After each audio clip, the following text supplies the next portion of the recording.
I certainly didn't see that coming. Obviously, Raw came from Australia this week, so I was watching it 3:30 p.m. on a Monday afternoon, hence why the video was gone up today.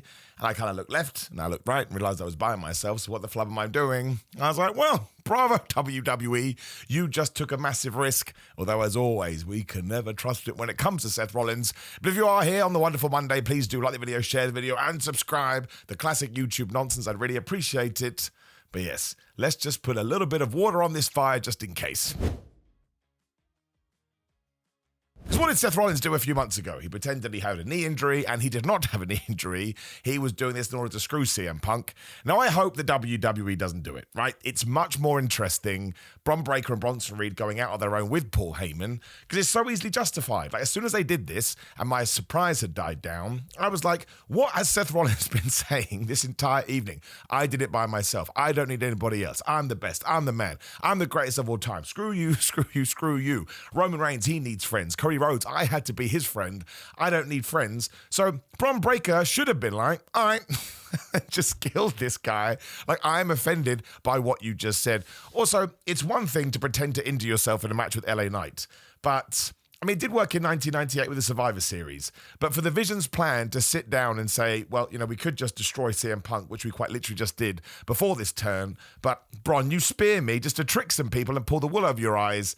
That is doing swerve for the sake of swerves, and I think WWE will shoot themselves in the foot if they do that. Because what a video we did a couple of weeks ago, right? I get it was a little bit YouTubey, so please do forgive me. Although it was a question that I'd been asked, and I always try and tie into the stuff I'm getting on social media, and it was, has the Vision become boring? I don't think they'd become boring. I think they'd become very by the numbers and very matter of fact, which means it wasn't really working in the way that it was intended. I mean, my prediction with it all, and again, what do I know? Nothing, was that WWE was trying to create another bloodline that they could pull out for the next 2 to 3 years. I think it became obvious quite early on that's not what the Vision was going to be, right? It was going to be its own entity.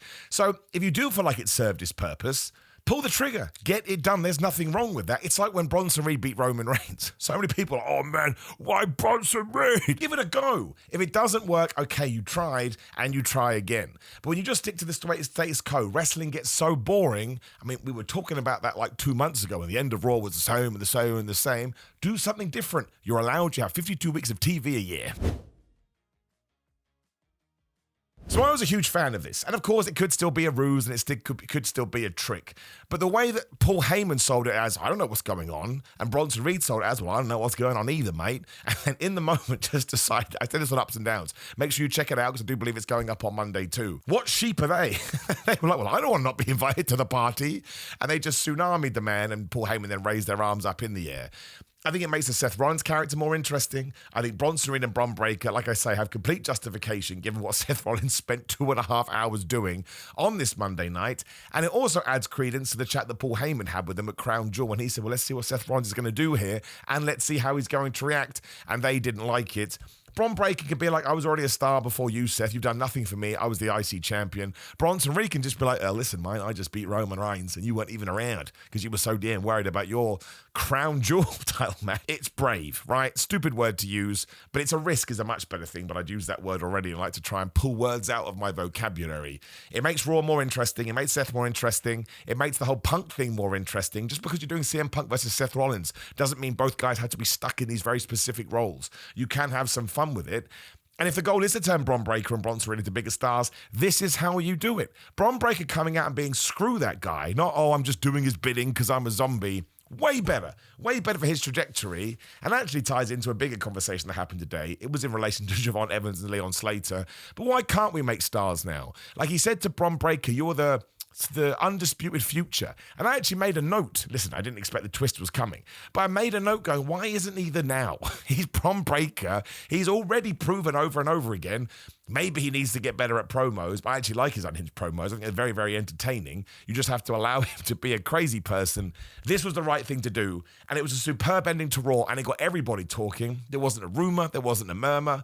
Not that I'm ever going to get mad at that stuff, because it's just the world that we live in, not just in wrestling, but with all forms of media and all forms of entertainment. But just a genius move and a smart move, and makes you want to tune into next week's show. And it wasn't done just because, like Vince Russo style, well, we better do a swerve, bro, because swerves get people talking. Absolutely not. I think the seeds were there, and I think WWE can follow up on it brilliantly next week. Couple of thumbs. And I dislocated my thumb wrestling, so maybe just one thumb. The other great story on Raw right now is the whole Rhea Ripley, Io Sky, Asuka, and Kairi Sane stuff. There was a backstage segment with Kairi Sane and Asuka where Kairi just has this wound on her head, and Asuka slapped her because she was so mad she took the pin at Crown Jewel, even though the only reason that happened is because Kairi had pushed Asuka out the way because she loves her so much. Asuka's been great in this role as it is, and she continues to be great in it. Did get a little bit like, a little bit uncomfortable. That's how well executed it was.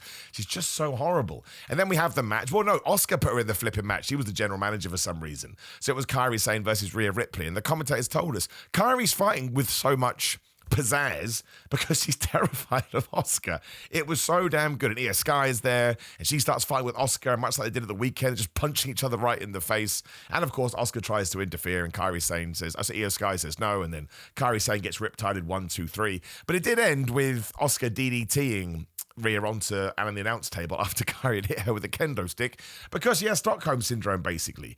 But here, I mean, the matches are brilliant. They're all such good wrestlers. It doesn't matter what pairing you do have, they're going to deliver.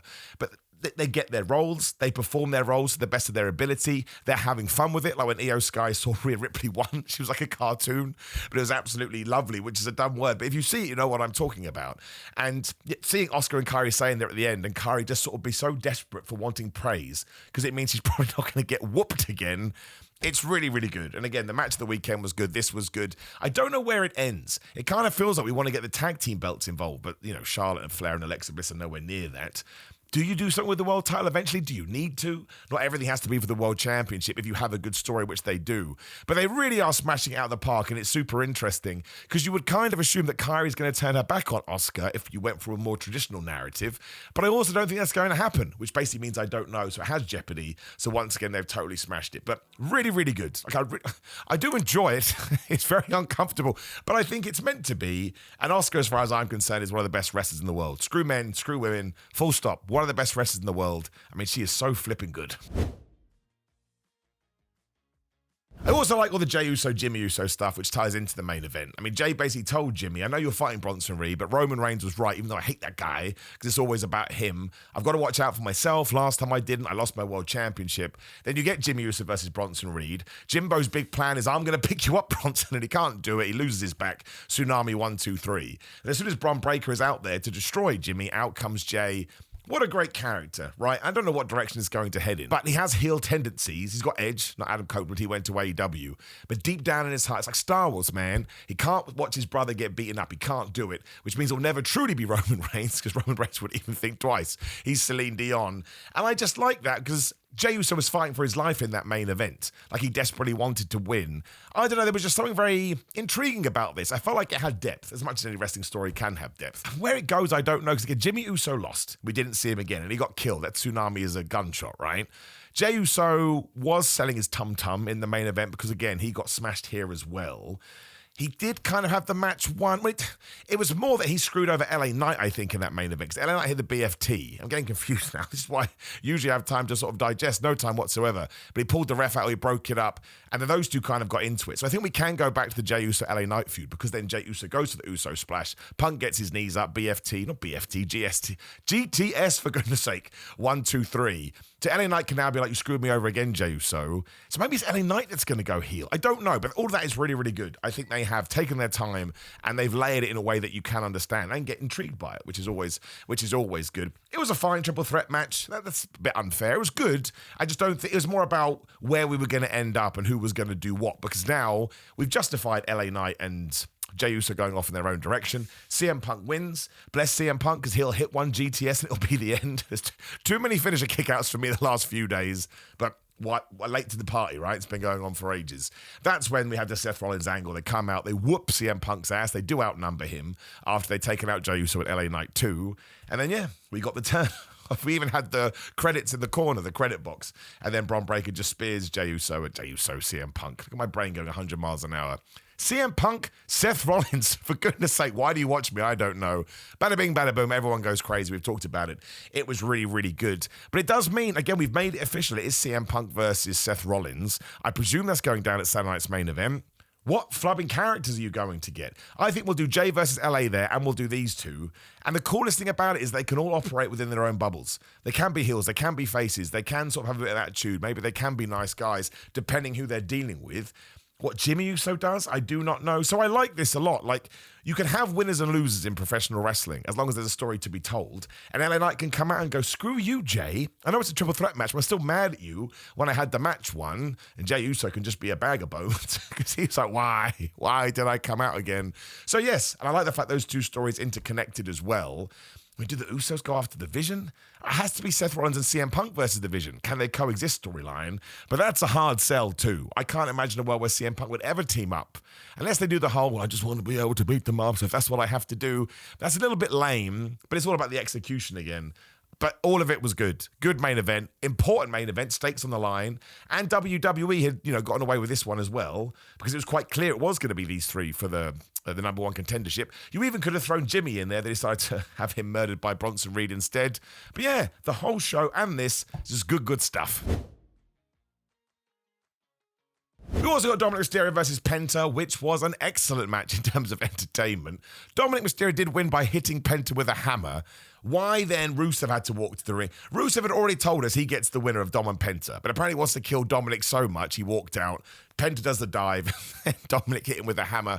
I kind of felt like Dom could have just used the hammer. I didn't need Rusev's interference there. Knowing he had the Intercontinental title match, it doesn't matter. It didn't make a difference. It was just a sort of pet peeve that I have. But yeah, Dom and Penta together were just super duper fun. I guess my worry is now Penta's going to get involved in the Rusev match. I'm like, oh man, I'm just going around the houses with this distraction, interference, and confusion. But they just love Dominic Mysterio here. And I totally get it. He's got his new neck tattoo, because why the flub does he care? But he's basically being Eddie Guerrero, and everyone's fine with it. In fact, we want to see him be Eddie Guerrero, because after a while, you can get away with this stuff if you have the personal ties. I think it's why nobody minded Kevin Owens doing the stunner, because we all knew how much Kevin Owens loved Steve Austin. You should just go and watch it. It's just a barrel of laughs, right? And I like the fact the Intercontinental title is being defended more. And then Dominic Mysterio put his foot in it later when he's like, why am I the only person defending belts? So AJ Styles like, all right, well, me and Dragon Lee, or AJ Lee, will take on the Judgment Day next week. So Dominic Mysterio screwed over Finn Balor and JD McDonough. But I'll wait and see with this one. Later on, Rusev did say he's going to murder Penta. He said he's going to hide his body in the ground in the same way he hides his face behind a mask. You can't say that on any level. In any world can you get away with it.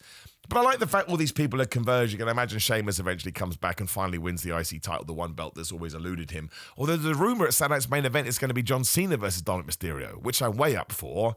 And if John Cena's going to win his last match, I would say Dominic Mysterio should win that match. Different video for a different day. But all of it was just fun, right? And it was. And that's why even though there were a few things I'm not so sure of, if I'm sports entertained, to use that stupid term, what a flub do I care?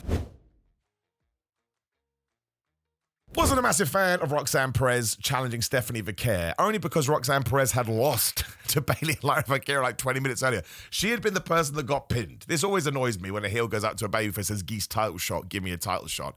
And the babyface has to go, all right, otherwise they look like a chump. But I still think Stephanie could have gone, no. Because Roxanne's big point was, well, I beat EO before WrestlePalooza, so why the flub did she get in there instead? And it's a good point, but I felt like you can't say that after you've just lost. Also, you can't make threats using the word WrestlePalooza. It was so funny. Roxanne went, I should have been at WrestlePalooza. I was like, you sound like a Care Bear, man. There's no way I can get on board with this. Raquel just stood there, probably pissed off, like, man, you lost, Roxanne, you absolute idiot.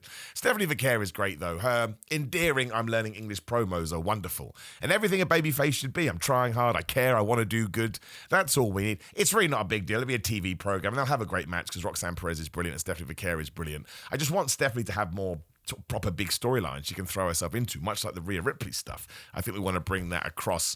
And yeah, they lost to Lyra Valkyria and Bayley after Lyra slapped. Lyra told Bayley, listen, if you go Super Saiyan on me again, you're out, you're done. I was like, Lyra, this is on you, man. You know she's a crazy person and you're teaming with her. But she slapped her out of frustration, proving she hadn't learned a lesson. But luckily she turned on good, bad Bayley, and Bayley then dove onto the Judgment Day. Rose Plant 1, 2, 3. It kind of feels like they have to go after the tag team titles, and then Bayley turns on Lyra or something like that. Lyra's going to look like a fool either way, because she should still be mad at Bayley for costing her the IC title. But it is working. The only down part of this was Michael Cole going, ha ha ha. She sends me text messages, Bailey, and they're different every day. I don't know what to expect. I was like, let's not turn it into a cartoon. I guess it is very, very cartoonish, but it worked, and I liked it. And I assume the feud is Bailey-Lyra, but how you get there and what side who is on and what the end game is, I do not know. And we are getting Becky Lynch versus Maxine Dupree next week. Maxine Dupree said that. Happiest person ever to win a match. I kind of feel like Becky may murder her a little bit. In the same way that before this, Seth Rollins had literally said to Bron and Bronson, "You're the best thing that's ever happened to me. I love you. The marriage to my wife and the birth of my child, and then you." I should have known. We all should have known at that point. He's dead. It was so over the top. I just thought he was big as over the top character. Shows what I know. And we had a promo of LA Knight CM Punk falling out, but that was basically just to advertise the main event. I don't think there was anything else we need to touch upon. Again, if there is, check out my ups and downs, because we go through it beat by beat. This is more meant to be just chilling out in a bar-like scenario, whatever that means. But Raw was good. Raw was really good, and it's got me excited about the future. And it's so nice to have a swerve that we didn't see coming and make sense. You can always do a swerve that doesn't make any sense. Again, that was WCW in the year 2000. It was laborious, and it wore you out. TNA used to do it a lot as well. But this, when you let it set, you're like, oh man, this could actually be for the best. I really don't hope it's a double turn, I suppose. Just because I feel like WWE has actually gone back to the drawing board and gone, this creative isn't really setting things on fire. Let's do something different. And that is something that all wrestling promotions are going to do. It doesn't matter what you got written down on paper. Listen to the fans. I guess the most famous one in recent times is the Roman Reigns babyface push back in 16, 17, 18, 19, 2020. We didn't need to keep trying that much, and we should have turned him into the tribal chief when he beat Undertaker at WrestleMania 33. And I would call it a great promo, even though he said, 7 words? This is my yard now. 5 words on that episode of Raw. But it's so long ago. It's a different regime. It just gives me hope for the future. Much like Jey Uso winning the World Championship. We will change lanes based on noise and based how we feel in our tum-tums. Watch Raw if you're not planning to do it. And the commercials weren't that bad either when I watched it. I don't know why that was. Who knows? Now, please do like the video, share the video, and subscribe. Leave me a comment below because you may disagree with everything that I'm saying, which is perfectly fine. I'd love to have your opinion. You can also go to grillermind.com/Simon. I am sponsored by these guys. You go to Simon, get 10% off the best fitness supplements you can expect to get, as far as I am concerned. Patreon.com/Simon316 for my watch-alongs. NordVPN.com/Simon Miller to get yourself a NordVPN subscription, and maybe you can watch Survivor Series cheaper if you know what I'm talking about. Otherwise, come say hello at Simon Miller 316, and then Simon Miller TikTok, Simon Miller Cameo, and ProWrestlingTees.com/Simon Miller. That's that. I now have to run around doing 1,000 things because it's so weird doing this on a Monday, but I wouldn't hate it if it did become the future, which is never going to happen. Appreciate you, my friends. See you soon.